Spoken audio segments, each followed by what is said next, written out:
मला वाटत नाही की काही भुजबळ साहेबांना कोणतीही नाराजी असणार, मला काही असं वाटत नाही। आणि जे ते मंत्रिमंडळाच्या बैठकीने घेतलं त्यांच्या विभागाचा काही विषय असणार, त्यांचा वैयक्तिक काही विषय असणार।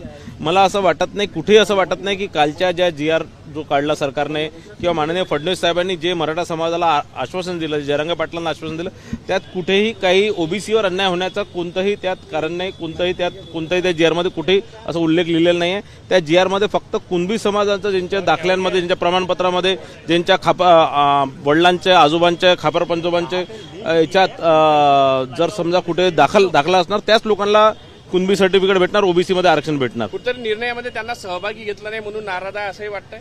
मला बिलकुल असं वाटत नाही, कारण सगळ्यांचा पूर्ण मंत्रिमंडळाला विश्वासात घेऊनच हा निर्णय घेण्यात आलेला आहे। सगळ्यांनाच सोबत घेऊन हा निर्णय घेण्यात आलेला आहे। त्यांनी उघडपणे कोर्टात जाऊ अशा पद्धतीची नाराजी केली, आता बैठकीतून उठून जात आहे।